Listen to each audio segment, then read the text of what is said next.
ఓ 2 సంవత్సరాల్లో కానీ కాంట్రాక్ట్లు దాన్ని ప్రతిసారి రద్దు చేసుకుంటూ వచ్చిర్రు, దాంట్లో అమెండ్మెంట్స్ తీసుకొని వచ్చిర్రు. కానీ కేవలం 3 రోజుల్లో దేశం మొత్తం డెలిగేషన్లను పంపించి మార్చ్ 1, 2, 3న మీరు కోట్ల రూపాయల కాంట్రాక్ట్ను ఒక కంపెనీకి ఇచ్చేసారు వితౌట్ టెండర్.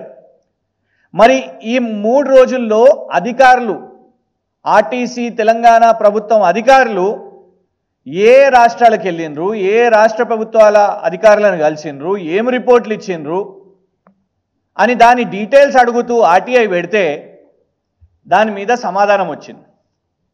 ఇది ఎన్వలప్తో సహా చూపెడుతున్నా, ఎందుకంటే మళ్ళీ రేవంత్ రెడ్డి గారు ఇదేదో మేము క్రియేట్ చేసినామని చెప్తారు తప్పించుకోవడానికి. స్టాంప్ కూడా ఉన్నది నేతాజీ సుభాష్ చంద్రబోస్ గారిది. ఆర్టీసీ వాళ్ళ రిప్లై మేము ఇచ్చిన దాని విషయం మీద మేము వచ్చి మాకు ఆ డాక్యుమెంట్స్ చూపెట్టండి, బీఆర్ఎస్ బృందం వస్తుంది అని అంటే office of the vice chairman and MD, RTC VC and MD నుంచి వచ్చిన reply, the requested information does not fall within my jurisdiction. Bus Bhavan, ఇక్కడ పబ్లిక్ ఇన్ఫర్మేషన్ ఆఫీసర్ స్టాంప్ కూడా ఉన్నది, సంతకం కూడా ఉన్నది.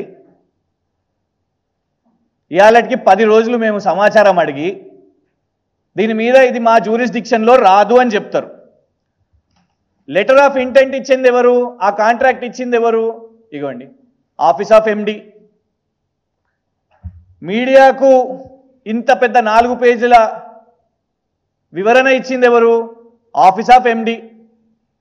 ఇందులో చివరి పేజీలో ఈ ఒప్పందానికి రాష్ట్ర ప్రభుత్వానికి రవాణా మంత్రిత్వ శాఖకు ఎలాంటి సంబంధం లేదు అని రాసింది ఎవరు? వీళ్ళదే. మళ్ళా ఇదే ఆఫీస్ ఆఫ్ ఎండి. ఇటు పున్నం ప్రభాకర్ గారి శాఖకు సంబంధం లేదంట, రవాణా శాఖకు సంబంధం లేదంట, రాష్ట్ర ప్రభుత్వానికి సంబంధం లేదంట, ఇటు ఆర్టీసీకి కూడా సంబంధం లేదంట. మరి ఎవరికి సంబంధం ఉన్నది? నకిలీ మద్యం తీసుకొని వస్తారు, జూపల్లి కృష్ణారావు గారికి సంబంధం లేదంటారు. 10:30 తర్వాత మీరే మీడియా వాళ్ళు వేసిరు కదా, 10:30 తర్వాత తిరిగితే ఫ్రెండ్లీ పోలీస్ ఉండదు, లాఠీ చార్జ్ పోలీస్ ఉంటుందని వీడియోలు వచ్చినాయి. పోలీస్ ప్యాట్రోల్ తిరుగుతుంటే అది మళ్ళా కాదు, యూటర్న్ లేదు లేదు లేదు అది నిజం కాదు అని అంటారు. మరి ఇదేంటిది? కోట్ల కాంట్రాక్ట్ అండి ఇది. దీని పేరు మీద మీరే లెటర్లో ఏమని అన్నారు?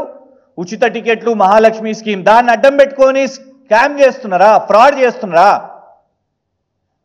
కనీసం సమాధానం కూడా చెప్పలేరా? ఎవరి జ్యూరిస్డిక్షన్లో ఉన్నది ఇది? కాంట్రాక్ట్ ఇచ్చినప్పుడు, సంతకాలు పెట్టినప్పుడు ఇవాళటి వరకు, నేటి వరకు కూడా మీరు గమనించండి నకిలీ మద్యం విషయం ఇది. ఎందుకంటే చూస్తున్నాం మనం తమిళనాడులో రోజు రోజుకి ఇవాళటి వరకు కూడా మృత్యుల సంఖ్య పెరుగుతున్నది.